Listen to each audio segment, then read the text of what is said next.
C'est toujours une nouvelle histoire qui se raconte sur le grand plateau d'Allo Grossesse. Aujourd'hui, c'est l'histoire de Niki et de Junior, un couple qui a vécu un témoignage qui se racontera aujourd'hui avec leurs mots. Mais ce témoignage sera pour vous certainement l'annonce d'un futur miracle qui atteindra votre vie assurément. Je reçois donc aujourd'hui Junior et Niki. Soyez les bienvenus sur le plateau, le grand plateau d'Allo Grossesse. Merci papa. C'est un grand plaisir pour nous de vous recevoir. Plusieurs personnes passent ici pour raconter ce que Jésus seul a pu faire. Et aujourd'hui, c'est votre tour. Il s'agit de votre histoire. Mais avant tout, Junior, vous êtes avec une femme à côté. C'est bien votre épouse? Oui, c'est bien mon épouse. Oh, très bien. Racontez-moi comment ça s'est fait. Comment vous vous êtes rencontrés? Nous nous sommes rencontrés en 2007. Nous habitions le même quartier, dans la même commune, dans la commune des Bandal et dans les quartiers Mollard. Et c'est comme ça qu'on s'est connus. On s'est connus en fait à travers une de ses amies, qui était une amie à moi aussi. Alors c'est comme ça qu'on s'est connus, c'est comme ça qu'on s'est rencontrés. Très bien, je vois avec une alliance, donc c'est votre épouse. Oui, c'est mon épouse. Oh, très bien. Madame, soyez la bienvenue en tout cas. Merci papa. Vous êtes à côté de Junior, c'est l'époux que vous avez choisi. Ça fait combien d'années que vous êtes ensemble? Ça fait pratiquement depuis 2007. 2007. Ça fait combien, papa? Ça fait 14 ans. 14 ans déjà. 14 ans. Déjà. Oh, okay. 14 ans. Félicitations. Merci. Voilà, adieu. Aujourd'hui, vous êtes ici, c'est pour une histoire, c'est pour raconter quelque chose. Oui. Quelque chose s'est passé dans votre vie et qui a affecté votre mariage. Et aujourd'hui, nous allons l'entendre de votre bouche avec votre version. Il se passe que vous vous mariez. Tout va très très bien. Mais à un moment, il y a un souci. C'est lequel? Les soucis que nous avons connus, c'est que madame n'arrivait pas à concevoir. Maman voulait dire quelque chose tout à l'heure? Oui, c'est ça. C'est ça, c'est le souci de la conception. Oui, de la conception. En tant que femme, vous êtes dans le mariage et vous vous rendez compte que vous n'arrivez pas à concevoir. Qu'est-ce que ça vous a fait? Ça me faisait très mal. Oh, oui. Ça me faisait très, très mal. Vous êtes une... Là c'est donc juste au début du mariage. Vous vous attendiez déjà à avoir un enfant, mais ça ne venait pas. Ça ne venait pas. Et là, votre mari vous regardait comment? Est-ce que ça créait des problèmes avec lui? Non, non, il me regardait toujours avec amour. Amen. Voilà quelque chose qu'il faudrait déjà épingler à nous tous, parce que les temps difficiles, ce n'est pas ce qui manque dans un foyer. Mais la gestion de ce temps-là fait toute la différence. Alors, Junior, vous êtes marié à une femme que vous aimez. Tout se passait très très bien, jusqu'à ce que, bien sûr, après avoir consommé le mariage, on commence à penser à avoir un enfant. Mais l'enfant ne vient pas. Et vous le vivez comment? Moi, je les vivais bien. Je les vivais bien parce que j'étais déjà préparé moralement. C'est-à-dire? J'étais préparé moralement. Ma défunte mère, quand elle était encore en vie, elle était servante de Dieu. Elle était prophétesse. Et en 2009, pendant qu'on était encore des copains, elle était en retraite avec mon oncle qui est aussi prophète. Et quand ils sont sortis de leur retraite, ils nous ont appelés nous deux, parce que Niki était la bienvenue souvent à la maison, tout le monde l'aimait. Et ils nous ont appelés, ils nous ont dit que Dieu leur a dit que nous allons nous marier. Ce qui est vrai, nous allons nous marier. Mais après notre mariage, nous connaîtrons des problèmes d'enfantement. Que madame aura des problèmes pour concevoir, mais Dieu nous fera grâce, elle finira par concevoir et elle enfantera des enfants. Donc quand on s'est marié, quand ça n'arrivait pas pour moi, c'était déjà quelque chose que je savais. Et comme on m'avait dit que Dieu fera grâce, donc je m'attendais à ce que tôt ou tard, que Dieu fasse grâce, qu'elle conçoive et qu'elle enfante. Donc c'est comme ça que je m'étais préparé. Donc moralement, j'étais déjà préparé. Donc ça ne me dérangeait pas trop. C'est vrai qu'à un certain moment, ça dérange vous voyez des amis qui s'est mariés quelques mois après, ils ont des enfants, mais nous, après des années, ça ne venait pas. Mais chaque fois que j'ai pensé à cette parole-là, je savais que Dieu allait agir. Et aujourd'hui... C'est ça, vous étiez reconforté de savoir que Dieu l'avait déjà dit et Dieu avait prédit aussi qu'il ferait quelque chose pour vous. Oui. Ça, c'est quelque chose de très particulier parce qu'il y a beaucoup de couples qui, lorsqu'ils traversent les moments de stérilité, ils se disent nécessairement que Dieu ne voit pas. Mais là, on est dans une forme de réalité dans laquelle Dieu avait déjà prédit. Il avait déjà vu, il avait déjà dit ce qui allait se passer. Ça, c'est extraordinaire. J'aimerais dire ceci à ceux qui nous suivent, que Dieu reste toujours au contrôle de ce qui nous arrive. Aussi vrai que ça peut se présenter comme étant des événements que nous ne contrôlons pas, lui garde le contrôle. Vous êtes en train de nous dire quelque chose. Vous dites que votre femme ne concevait pas, mais vous étiez averti par le Seigneur. Et dans la réalité, maman, vous êtes en train de subir des véritables souffrances, peut-être dans le cœur en tant que femme, même si Dieu l'avait dit, mais on ne savait pas quand est-ce que Dieu allait répondre. Alors il y avait aussi de l'incertitude. Alors dites-moi, vous êtes allé à l'hôpital quand même? Oui, nous sommes allés à l'hôpital. J'ai subi plusieurs traitements. Plusieurs traitements. Traitements très douloureux. Oh, très très douloureux. Très douloureux. Tout ça parce que vous cherchiez l'enfant. L'enfant, oui. Je suis passée par des traitements très douloureux. Ceux qui sont passés par là le savent. Oui, j'entends parler. Des hydrotubations. Souvent. Oui. Des examens. Donc, des hydros, là, ça fait très mal. Ça fait vraiment très mal. Juste pour l'enfant, mais beaucoup de souffrance. Beaucoup de souffrance. Beaucoup de souffrance. Beaucoup. Et quand vous viviez cela, vous quittiez l'hôpital, on vous donne un diagnostic, on vous dit, voilà, si on fait ça, ça va marcher. Mais quand on fait, ça ne marche pas. Ça ne marche pas. Comment vous vous sentiez là? En tout cas, j'ai fondé à larmes. Je pleurais, je disais à Dieu, qu'est-ce que je fais de mal pour subir ça? Qu'est-ce que je fais de mal, mon Dieu? En tout cas, je pleurais. Mais mon mari était toujours là, il m'encourageait, il me soutenait. C'était comme ça. C'est dur. Il y a plusieurs personnes là qui traversent cette réalité. Je crois même peut-être qu'aujourd'hui, il y a quelqu'un qui a quitté l'hôpital et est rentré chez elle ou chez lui avec un diagnostic très négatif, un mauvais tableau, comme on dit, présentant peut-être l'impossibilité d'avoir des enfants. Mais là, vous avez soufflé un mot et j'aimerais vraiment bondir dessus. Votre mari était là. Oui, votre mari était là, c'est Junior. Vous étiez là. Vous consolez votre femme, vous l'encouragez. Vous pensez que cette période-là, sans vos encouragements, ça allait être... C'était pas bien, ça allait pas être bien pour elle. Dites-moi. Je pense que si je ne l'avais pas soutenue, elle n'allait pas s'en sortir. Parce qu'elle s'était mis en tête que le problème, c'est elle. Pour elle, c'est elle qui ne concevait pas. Et que moi, je pouvais avoir des enfants si j'essayais ailleurs ou peut-être avant le mariage, je pouvais avoir des enfants. Mais pour elle, puisque le diagnostic à l'hôpital, c'était tantôt que les trompes sont bouchées, tantôt les ovaires ne mûrissaient pas. Et donc pour elle, c'était elle le problème. Pour moi, il n'y avait pas de problème. Moi, j'étais prêt à avoir des enfants, mais elle, non. Alors c'est ce qui l'embêtait un peu, c'est ce qui la dérangeait totalement. Alors chaque fois, elle pleurait. Moi, j'étais là pour soutenir. Je lui disais non, Dieu nous avait promis que nous aurons des enfants. Et tôt ou tard, cela arrivera, nous aurons des enfants. Son inquiétude est soutenue quand même, parce qu'il y a beaucoup de couples aujourd'hui, lorsque la femme ne donne pas, ils stigmatisent, ils se disent que c'est madame, c'est la femme qui n'enfante pas, et pourtant l'enfant, ça se fait par deux personnes. Oui. Et donc, quand on traverse cette période-là, c'est le problème des deux personnes.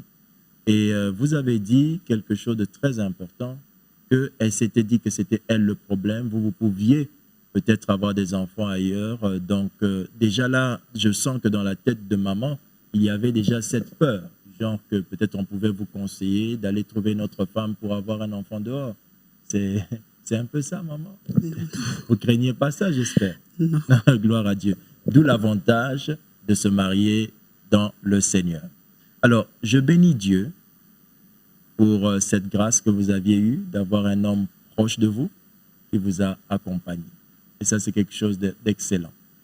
Mais maintenant, au niveau de votre entourage, la famille ou les amis, y avait-il des pressions que vous avez rencontrées? Bon, au niveau de la famille, il y a la pression comme telle, il n'y en avait pas. Oh.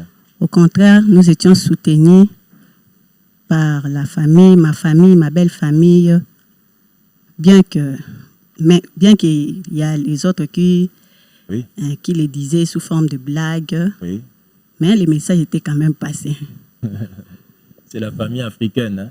Hein? Nous, on se marie, on veut, comme on dit, à bota chez nous. Oui. Donc, qu'il y ait des enfants, que l'on se multiplie. Donc, c'est normal que ça parle un peu. C'est souvent un acte d'amour aussi. On s'inquiète, n'est-ce pas, Junior? Oui, effectivement, c'est ça. Il y avait beaucoup d'inquiétudes, surtout au niveau de ma famille. On m'est poussé à aller à l'hôpital, en fait. On m'a demandé, mais est-ce que vous êtes allé voir le médecin? Même si on n'était pas vraiment allé voir le médecin pour ça, mais il y avait des pressions de ces gens-là. Allez voir le médecin. Qu'est-ce que le médecin a dit? Parfois, on était même obligé de mentir. Non, le médecin a dit qu'il n'y a pas de problème, ça viendra. Mais en nous-mêmes, on savait qu'on était allé voir le médecin. Il a dit ça, il a dit ça, il a dit ça. Mais même au niveau des amis, de l'entourage, il y a des gens qui vous disaient, mais comment jusqu'à présent vous n'avez pas d'enfants? Ce n'est pas ta sœur. Ta femme, ce n'est pas ta sœur. Il faut lui faire des enfants. Qu'on lui-même 10 enfants. Mais bon, moi, je savais déjà où se situait le problème et je savais que ça allait arriver. Dieu a fait grâce, c'est arrivé. Amen. Mais il y avait beaucoup de pressions. Et certaines pressions venaient de nous-mêmes quand on allait voir, par exemple, des amis. Qui ont des enfants, qui avaient des amis déjà. Ou des membres des familles qui enfantaient. Et ça nous mettait de la pression en nous-mêmes. On se disait, mais pourquoi eux, pourquoi pas nous? Et ça nous mettait aussi de la pression. Pourquoi eux, pourquoi pas vous? Mais là, entre-temps, vous continuez à aller à l'hôpital. Oui. Mais maman, est-ce qu'il y a eu une scène qui vous a choqué ou bien un moment où vous vous êtes dit, là, ça ne va pas et il fallait chercher d'autres solutions? Est-ce qu'il y a eu une scène comme ça? Bon, les médecins nous parlaient de quelque chose comme ça. C'est papa qui peut bien l'expliquer. Oui. Le moment le plus difficile, c'était les derniers jours où nous sommes allés voir le médecin. Parce qu'il y a un couple qui a le même problème que nous, qui nous avait recommandé un médecin. Il nous a dit, non, allez voir tel médecin en ville. Lui, en tout cas, il est fort. Le médecin, là, il est fort. C'est un grand gynécologue. Il est reconnu même au niveau international. Alors, nous sommes allés le voir. Nous avons amené nos anciens résultats. Il nous a dit, alors, comme vous avez déjà des résultats, ce n'est plus la peine de passer d'autres examens. On va aller avec ce que vous avez déjà. Alors, nous avons commencé des traitements. Il y a même un traitement qu'il nous avait recommandé. Quand il nous a prescrit, il n'y avait que 2 médicaments. Un médicament, c'était pour moi et un autre, c'était pour maman. Quand nous sommes allés à la pharmacie, nous avons montré l'ordonnance. Les 2 médicaments ont fait $220. On s'est même posé la question si c'était une erreur ou bien c'était ça. Nous avons sillonné toutes les pharmacies, effectivement, c'était ça les prix. Nous avons acheté les médicaments, nous avons pris pendant 1 mois. Ça n'a pas marché, nous sommes allés le voir. Il nous a dit, bon, nous allons changer les formules. On a changé de formule. Il nous a prescrit un autre médicament, mais c'était pour maman. C'était une ampoule qu'il devait prendre, il devait le recevoir pendant 10 jours successifs. Alors, il a pris les 4 premières ampoules.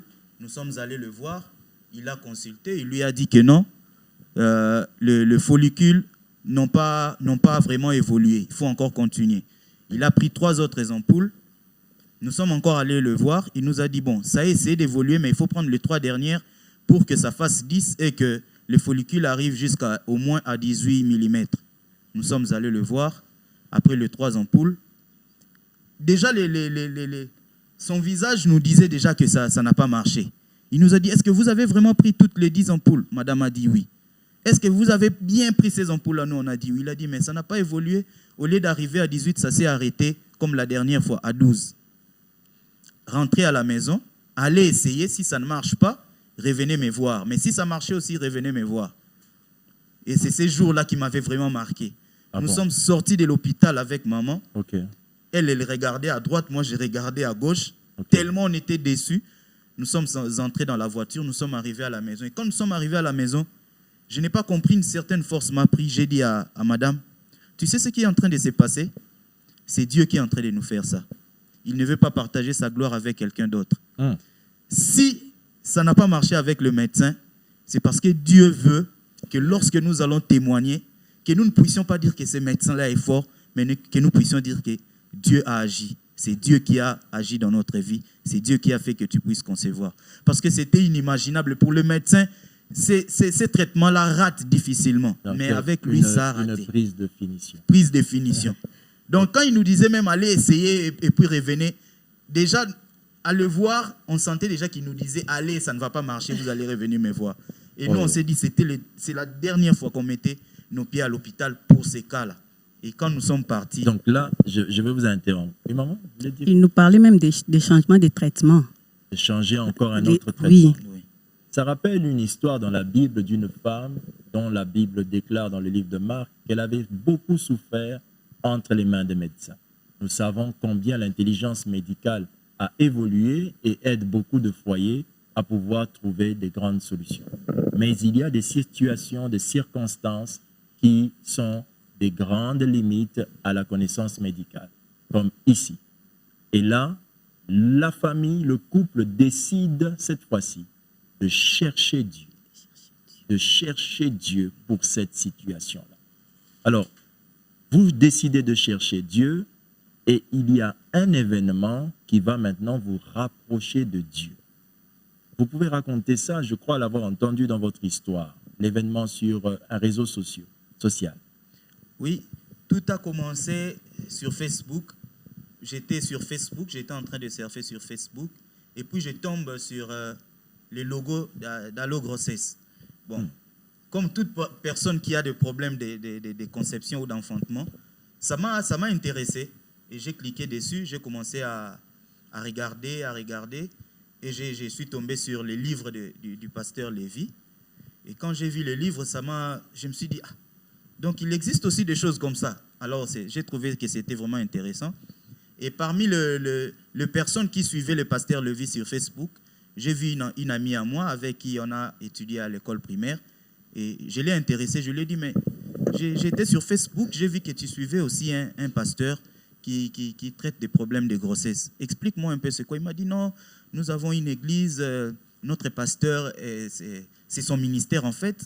Son ministère, c'est aider les personnes qui n'ont pas d'enfants.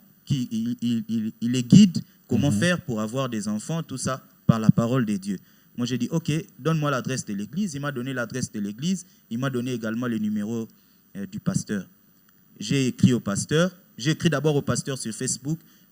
C'est plutôt le pasteur qui m'avait envoyé ses numéros de téléphone. Quand j'ai écrit au pasteur, il m'a envoyé les numéros de téléphone. Et je lui ai fait la promesse que le dimanche, je viendrai avec madame. Le premier dimanche est passé, le deuxième, le troisième. Et à un certain moment, je commençais à me sentir mal. Je me disais, mais comment je devais aller à l'église, dans cette église-là, mais je n'arrive pas à y aller. Donc ça commençait un peu à me déranger, comme si c'était déjà mon église et que je n'y allais pas. Et un dimanche matin, on se réveille, je dis à madame, OK, aujourd'hui, on doit aller à l'église. On va à l'église, on arrive. Malheureusement, ce n'était pas les pasteurs qui avaient prêché. Ce n'était pas le pasteur Lévy qui avait prêché, mais c'était un autre pasteur. Il a prêché, on a écouté la parole. Et vers la fin du culte, il y a une maman qui s'est levée pour témoigner. La maman n'avait n'enfantait que de filles. Et elle venait d'enfanter un garçon grâce aux prières et à la parole qu'il avait entendue à l'église Terre Sacrée. Et quand elle a témoigné, en tout cas, ça nous avait donné beaucoup de courage. Ça avait fortifié encore plus notre foi.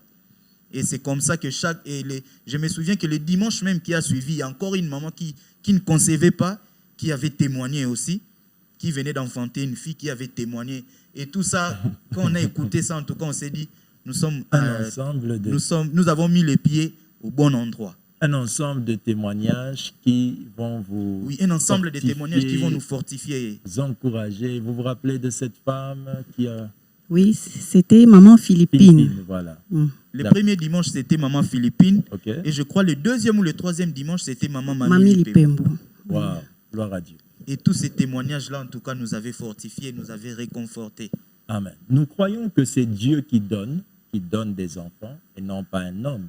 Seule la puissance de Dieu est capable de créer le miracle de fécondité. Mais Dieu traverse et travaille avec des humains. Et là, donc, vous arrivez, vous commencez à écouter des paroles qui vous fortifient. Vous n'avez pas rencontré le pasteur que vous espériez voir parce que ce n'est pas lui qui donne des enfants, c'est Dieu qui donne des enfants. Vous rencontrez, le Seigneur vous parle au travers des histoires, des témoignages d'autres personnes. Et vous décidez maintenant de commencer à aller dans les réceptions pastorales. Oui. Donc là, on vous a reçu et on commence à vous donner des orientations. Ça se passe comment? Nous avons été reçus, je crois que c'était le troisième dimanche, nous avons été reçus par le pasteur Lévy. Il nous a donné des orientations, il nous a dit Dieu va agir. Et il nous a recommandé chez un autre pasteur. Nous avons commencé à aller aux réceptions pastorales chez le pasteur qui nous avait été indiqué. Et quelques temps après, lorsque nous sommes allés voir le médecin nous a dit qu'il doit changer de formule parce que ça n'a pas marché. On s'est dit que bon, on n'ira plus voir le médecin. C'est la dernière fois qu'on nous sommes allés voir le médecin pour ces problèmes-là. Nous devons seulement nous concentrer à la prière. Nous devons chercher les enfants seulement auprès des dieux. Nous sommes allés voir le pasteur auprès de qui nous avons été recommandés. Nous lui avons expliqué la situation, comment elle s'est présentée. Et le pasteur nous a dit, OK, il y a un pasteur visiteur qui viendra. Il a connu le même problème aussi lorsqu'il s'est marié. Vous allez les rencontrer et il va vous donner des orientations. Il va vous dire comment lui, il l'avait fait pour que vous aussi, vous puissiez faire la même chose. Le dimanche qui a suivi, le pasteur est arrivé, il a prêché. Et gloire à Dieu, il a accepté de nous recevoir le même dimanche. Il nous a donné des orientations. Il nous a demandé de jeûner pendant une semaine. Dans les 3 premiers jours, nous devons faire un jeûne à sec. Il nous a dit, dès que vous faites le jeûne à sec les 3 premiers jours, le 4 derniers jours, vous allez faire le jeûne, mais vous allez commencer à manger seulement du pain et les légumes à partir de 20 heures. Et le dimanche, lorsque vous allez terminer votre jeûne, allez voir le pasteur Lévy, votre pasteur titulaire. Il va prier pour vous et faites une action de grâce en croyant que Dieu a déjà agi. Donc, on vous donne des orientations, on vous demande de jeûner, de chercher la face de Dieu par le jeûne. C'est quand même difficile de jeûner. Oui, ça a été vraiment difficile. Le premier jour, c'était bien parce que c'était le début. Le deuxième et le troisième jour, maman a commencé même à vomir. Elle ne supportait plus, elle a commencé à vomir. Et j'ai appelé le pasteur m'a dit non, donne-lui ne fût-ce que du jus. Patientez jusqu'au 4e jour, vous allez manger et ça va passer. Et c'est ce que nous avons fait. C'est ça. Les dimanches, nous sommes venus au culte. Après le culte, nous avons vu le pasteur, il a prié pour nous. Et Dieu, comme il ne fait jamais les choses au hasard, le dimanche tombait en fait le 14e jour de ce cycle. Oh là. C'était le 14e jour du cycle. Et c'est comme ça que tout a commencé. Je vais quand même prendre la parole là. Je vais dire quelque chose pour soutenir ce que notre frère vient de dire. Ils ont reçu une orientation pour chercher la face de Dieu dans le jeûne et la prière. Le jeûne et la prière est démontré dans la parole de Dieu comme étant un moyen de s'approcher de Dieu, d'aller en profondeur pour pouvoir attirer l'action de Dieu dans notre vie. Des personnes comme Anne ont recouru au jeûne et à la prière pour chercher la face de Dieu et elle a reçu Samuel. Et c'était donc le cas de ce merveilleux couple qui raconte son histoire et ce n'est que le commencement. Je vais quand même demander quelque chose ici maintenant. J'ai besoin d'une preuve. Vous savez que lorsque nous faisons nos émissions, nous aimons qu'il y ait toujours quelqu'un qui a vu ce qui s'est passé. C'est très facile de raconter une histoire, mais quand il n'y a pas de témoin à cette histoire, alors c'est compliqué de pouvoir attester cela. Je vais inviter sur ce plateau quelqu'un qui vous a vu, qui a vu comment vous êtes arrivé quand vous cherchiez les enfants. Oui. Et cette personne pourra attester vos paroles et aider les personnes qui nous suivent à croire au Dieu de toute action. Je peux faire entrer mon invité, je vous en prie. Quel plaisir de vous recevoir. Je vous présente déjà votre siège. Soyez le bienvenu dans l'émission Le Grand Plateau d'Allo-Grossesse. Merci beaucoup. Votre visage nous est familier. Nous vous avons déjà vu ici, sur ce même plateau, pour raconter votre histoire. Mais aujourd'hui, il s'agit de l'histoire de ce couple. Connaissez-vous ce couple? Oui, je connais très bien le couple Bakou. Très bien. Avez-vous une information à nous apporter concernant ce couple, vous qui les aviez vus avant qu'il y ait quelque chose, un miracle dont on parlera? Pasteur Lévy, pour vous dire que Dieu est bon, il est tellement bon. Dieu sait faire des choses, il sait faire de miracles. Et quand il dit quelque chose, ça se réalise toujours. Je rends grâce à Dieu pour cette opportunité qu'il me donne de me retrouver encore une fois dans cette auguste émission, Grand Plateau d'Allo-Grossesse. Merci beaucoup à Jésus. En concernant le couple Bakou, j'aimerais informer, j'aimerais témoigner dans ce sens. La première fois que Papa Junior Bakou a contacté Maman Arlette sur Facebook, j'étais témoin. On était dans une réunion à l'église. Et Papa Bakou a contacté. Maman Arlette était si contente pour dire que il y a un collègue de classe, un frère avec qui nous avons étudié. Il m'a contacté pour Allo-Grossesse. Il a des problèmes de conception avec sa femme et il veut venir afin que les hommes de Dieu puissent prier pour lui. En tout cas, pour ça, j'étais témoin. J'étais témoin de ça. Et j'ai vu Papa Junior une fois venir à l'église et Maman Arlette m'a présenté. Non, c'est Junior Bakou.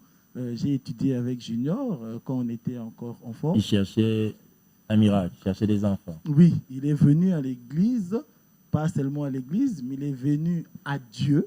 Surtout, il est venu à Dieu pour que Dieu puisse faire un miracle dans son foyer, dans son couple. Ils ont été reçus par des pasteurs, ils ont fait des prières et ils ont jeûné, ils ont cherché la face de Dieu, ils ont fait tout ça. Est-ce que c'était sûr qu'il y aurait un miracle? Bon, vous savez, papa, c'est une histoire de Dieu.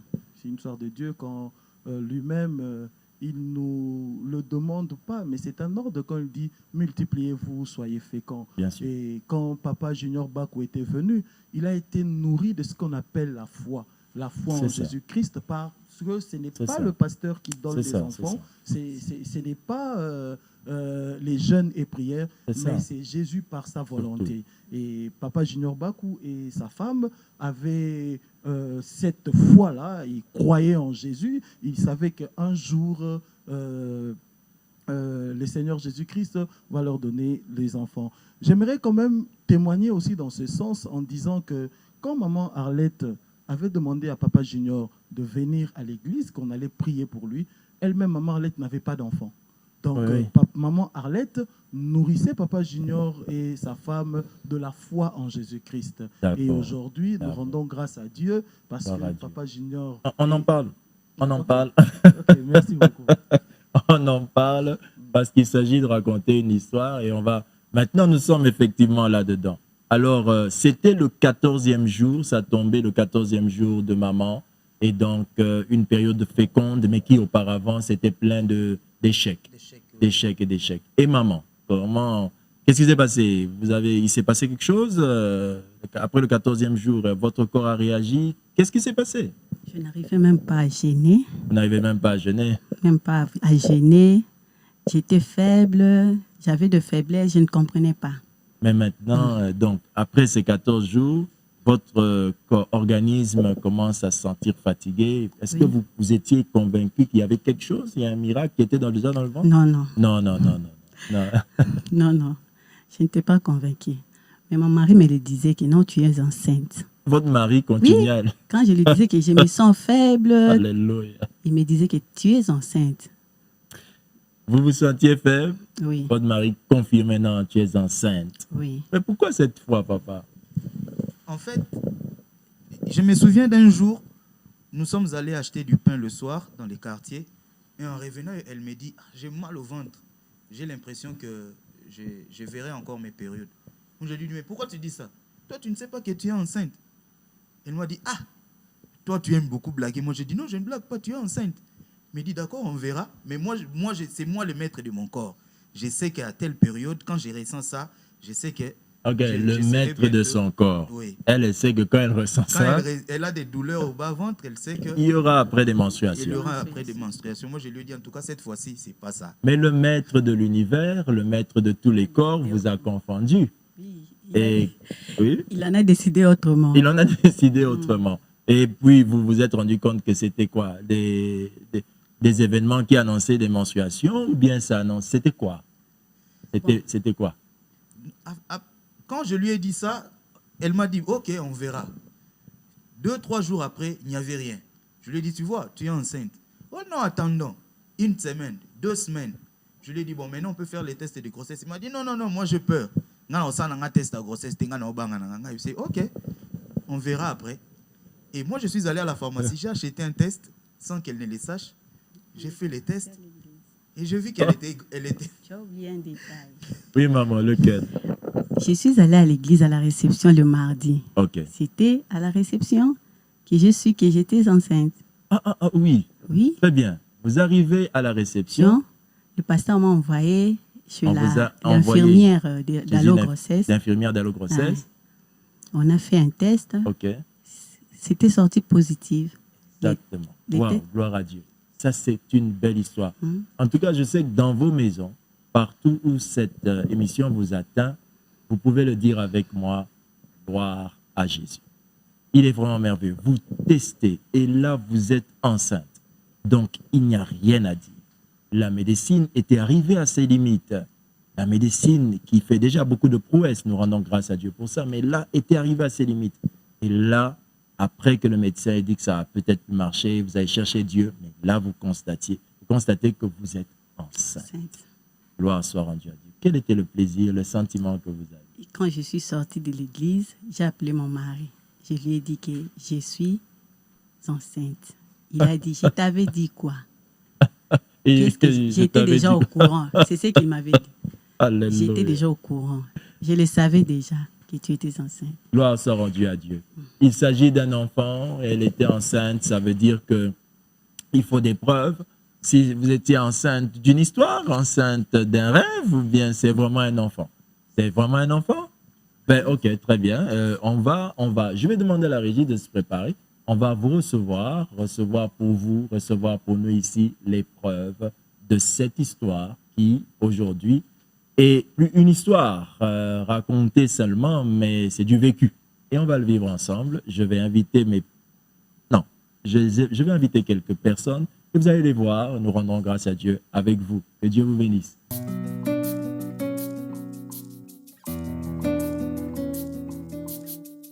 Eh bien, voilà. Ce sont nos merveilleux invités. Regardez-moi ces merveilleux invités. Je ne parlais même pas d'un seul invité parce que là, j'en vois deux. J'en vois deux.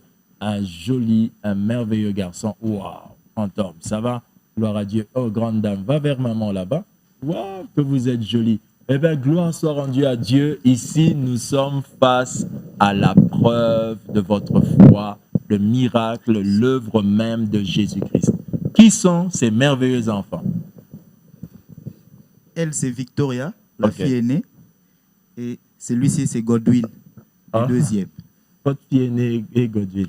Oui. Fantastique, gloire à Dieu. Vous qui n'avez pas d'enfants, aujourd'hui, vous avez 2 merveilleux enfants. Maman, le sentiment, quand vous voyez ces enfants, comment vous vous sentez? Je rends grâce à Dieu. Je rends grâce à Dieu. Il est merveilleux. Oh, yeah. Il a changé ma vie, il a changé nos vies. Oui. Il a changé nos identités, surtout nos statuts. Exact. Donc, il a fait de nous des parents les plus heureux du monde. Gloire soit rendue à Dieu. Ça, c'est quelque chose. Et papa, quel est votre sentiment quand vous voyez ces enfants? Quand je le vois, parfois, je me pose la question si ce sont mes enfants, parce que à un moment, ça devenait comme... J'avais l'impression que ça n'allait plus se faire. Ça n'allait plus se faire, mais bon. Quand je me ressaisissais, je me disais, bon, Dieu m'avait promis que ça viendra, donc quand je le vois, je me dis, bon, ce que Dieu avait promis, il a réalisé. Donc, Alléluia. ce sont les choses de Dieu. Quand il promet, il réalise. Alléluia. Donc, je ne m'inquiète pas. Quand je le vois, pour moi, c'est un signe de la présence de Dieu dans ma vie. Donc, quel que soit ce qui m'arrive, je me dis toujours que Dieu finira par changer ma situation, comme il l'a fait avec les enfants. Gloire à Sarah, Dieu à Dieu. Non, mais maman, vous voulez dire quelque chose? Quand je vois ces enfants, j'ai dit aux gens, Bino, ba oyo bolobaka ke Nzambe azalaka te, Oui. boya kotala Victoria na Godwin. Ngai namonaka Nzambe na nzela ya bana oyo. Tant moto aloba ke Dieu n'existe pas, so namoni bana oyo namona Nzambe na nzela na bango. Amen. C'est ça. Si Dieu n'existe pas pour certaines personnes, la preuve est dans les miracles. Les miracles de Dieu attestent bel et bien l'existence de Dieu. Nous avons aujourd'hui Victoria et Godwin qui sont la preuve que Dieu entend les prières. Qui sont la preuve que vous pouvez traverser des moments de stérilité. Oui, cela peut arriver. Ça arrive à plusieurs d'ailleurs. Mais l'attitude que vous aurez peut tout déterminer. Dieu ne change pas, mais c'est notre approche de Dieu qui change toutes les choses dans notre vie. Et le couple que voici ont décidé de chercher Dieu et ont vu la main de Dieu dans ces merveilleux enfants. Maman, je rends grâce à Dieu et je vous félicite. Nous sommes très contents pour vous.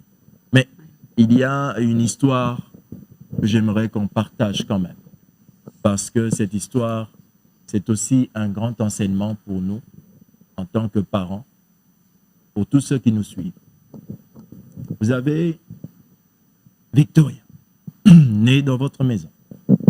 Et cet enfant a vécu une histoire, quelque chose de particulier, dans lequel vous vous êtes comporté aussi d'une manière particulière. Et ça s'est passé dans l'absence de votre mari. Est-ce que vous pouvez nous raconter ce qui s'est passé? C'était une nuit d'un certain samedi. Oui. Nous sommes... avant de dormir, j'ai appelé mon mari qui était en mission. Oui. Il a parlé aux enfants comme d'habitude. Il m'a demandé de prier pour les enfants avant de dormir. J'ai prié pour les enfants. Nous avons prié et nous sommes endormis. Après 30 minutes, je me suis réveillée. J'ai vu l'enfant en train d'agoniser. Elle avait fait une crise. Ok. Donc, moi, azaki misweke likolo, azaki na ba fulu ebande ko bima mwana na monoko. Oui. Au moment toute la journée, azaki bien portante, abande ko sakana, elle était normale. Oui. Mais la nuit, moi na yo sala. L'enfant jouait normalement. Normalement, elle jouait normalement, elle courait. Mais la nuit, elle fait une crise. Elle bave et tout ça. Là. Oui. Je me suis levée, j'ai prié, j'ai dit à Dieu, Seigneur, tu as dit, seule ta bénédiction qui enrichit et ne s'en fait suivre d'aucun chagrin. Seigneur, ces enfants, yonde opesa kinga bango. Oyo nazomona eza nini. Seigneur, prends soin de cet enfant. J'ai prié, j'ai prié. Après ça, j'ai réveillé mon beau-père qui dormait à côté. Nous sommes allés à l'hôpital. Comme nous sommes arrivés à l'hôpital, le médecin nous a dit que l'enfant avait le palu. Avait le palu, de rentrer demain matin pour faire des examens et tout. On est rentré le matin, on a fait des examens. Après ça, je me suis décidé de rentrer à la source. Parce que si une voiture tombe en panne, on l'amène au garage. Oui. Maintenant, cet enfant qui vient de Dieu, oui. J'ai dit à Dieu, je dois amener cet enfant à la source d'où il vient, Je suis allée à l'église le dimanche. J'ai amené l'enfant à l'église et le pasteur a prié pour l'enfant. Dieu a agi, l'enfant a retrouvé. Cette histoire, j'aimerais attirer l'attention sur un élément. Vous êtes entré dans le temple. Je crois que pendant que maintenant que nous parlions, le petit élément est en train de passer et nos téléspectateurs voient ce qui s'est passé. Vous êtes entré à l'église sans respecter le protocole. Vous avez pris votre enfant dans les mains, l'enfant inanimé, vous entrez dans l'église, vous ne respectez pas le protocole. Pourquoi cette attitude-là? je me suis dit, ceux qui n'ont pas le protocole, le temps, la manœuvre, na Rolanda eloko na oyoka mutu te na komema mwana ti na temple ti liboso na représenter pa nzambe po mutapesa kingaye. Vous l'avez déposé sur l'estrade. J'ai déposé l'enfant sur l'estrade. Oui. J'ai dit à Dieu, Seigneur, prends soin de ton enfant. Ngana saka mosimbi me yonde mokolo mwana oyo yonde opesa kingaye. Nazongisi epai na yo le réparateur de brèches. Sois soin à mwana oyo. Et là subitement on a vu l'enfant ouvrir les yeux et vous êtes rentré avec l'enfant qui marchait. Oui. Elle que vous portiez. Papa Junior, qu'est-ce que vous pouvez comprendre dans ça? Parce que cet enfant vient de Dieu, mais quel enseignement vous avez tiré en tant que couple, vous qui avez vécu ce miracle, et aujourd'hui vous racontez ce miracle par rapport à cet enfant? Ce que je peux dire, de toujours retourner vers la source. Quand vous avez obtenu quelque chose par la prière, nous devons protéger cette chose par la prière. C'est la leçon que j'ai tirée de cette histoire. Parce que sans la prière, on n'aurait pas eu cet enfant. Et sans la prière, on ne peut pas protéger ses enfants. La bénédiction est toujours combattue. Les diables n'aiment pas que les enfants de Dieu soient bénis. Dès qu'un enfant de Dieu est béni, les diables le combattent. Et pour protéger cet enfant, il n'y a que Dieu. On ne peut que retourner auprès du Père, auprès de Dieu pour protéger ses enfants. Donc il n'y a que la prière adressée à l'Éternel qui peut protéger ses enfants. Gloire soit rendue à Dieu. Il n'y a que la prière adressée au Créateur, au Père de toutes choses, qui peut protéger ses enfants. Ces enfants viennent de Dieu. Nous voyons un enfant malade. La mère dit, je retourne. Et ça nous rappelle une histoire dans la parole de Dieu d'une femme qui a obtenu un enfant après la prière d'un prophète de Dieu. Et cette femme, après avoir obtenu cet enfant, l'enfant est mort. Cette femme est retournée voir le prophète de Dieu qui lui avait parlé de la part du Seigneur. Elle lui a dit, voici la situation. Elle n'a pas voulu écouter qui que ce soit. Et comme cette femme, maman, n'a pas respecté le protocole, et cette femme n'a pas respecté le serviteur du prophète, elle est allée tout droit pour voir la source, Dieu lui-même. Et après la prière, son enfant a été ressuscité. Voilà l'importance de la connaissance de la parole de Dieu. Il est vrai que vous êtes en train de souffrir, mais il est aussi vrai que vous souffrez d'ignorance. L'ignorance est plus dangereuse, et une maladie plus dangereuse que toute autre chose. Si vous êtes ignorant, vous vous privez vous-même de la possibilité de sortir de votre situation. La parole de Dieu, c'est elle qui nous donne la connaissance suffisante pour nous emmener à la foi. Ma Bible dit, la vôtre de même, que la foi vient de ce que l'on entend et ce que l'on entend vient de la parole de Dieu. Ce qui se passe ici, c'est la parole vécue et nous vous la racontons aujourd'hui pour que vous puissiez vous dire dans vos demeures que ce que Dieu a dit dans la parole de Dieu n'est pas un mensonge. Ce que Dieu a dit est une certitude. Si vous y croyez et si ce témoignage vous a donné la foi, alors vous êtes maintenant qualifié pour vivre le miracle. Ce n'est pas une histoire, ce n'est pas quelque chose qu'on a lu quelque part, mais c'est là, c'est devant vous, devant vos écrans. C'est palpable, nous le vivons, nous avons les enfants avec nous. Vous avez parlé d'un miracle, aujourd'hui on en voit 2 merveilleux enfants. Et aujourd'hui, ils ont témoigné. Ce que Dieu vous donne, peut-être vous êtes dans votre demeure, dans votre maison, vous avez vécu un miracle extraordinaire de fécondité et vous avez vécu un miracle de guérison, mais vous n'avez pas connu l'occasion, ou bien vous vous êtes pas donné l'occasion de témoigner. Ce merveilleux son qui pouvait être un dérangement pour certains, pour eux, c'est la preuve que Dieu existe. Vous êtes là et vous avez peut-être vécu un miracle, un témoignage extraordinaire, mais vous ne le racontez pas. Aujourd'hui, cette femme est venue raconter son histoire avec son mari parce que Dieu a agi. Et si vous témoignez, Dieu protégera le miracle que vous avez vécu. Il est important de raconter tout haut ce que Dieu a fait pour vous. Si votre souffrance, elle est douloureuse et que vous la vivez dans le secret, le miracle se raconte en public. Que Dieu soit loué. J'aimerais donc, en tout cas, vous demander de dire quelque chose. Vous allez regarder cette caméra-là et vous allez parler à un papa, à un homme qui traverse cette situation. Donnez-lui un conseil en tant qu'homme Et je demanderai après à maman de donner un conseil à une épouse, à une femme qui traverse cette situation. Je vous en prie, Junior, c'est par là.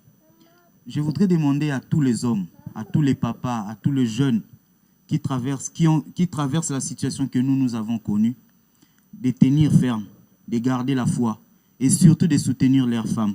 C'est un point très important. Si vous êtes unis, vous verrez la gloire de Dieu. Si vous êtes unis, vous verrez la main de l'Éternel. Parce que c'est dans l'unité seulement que Dieu agit. Dès que vous vous séparez, dès que vous laissez votre femme se battre seule, les résultats risquent de ne pas arriver.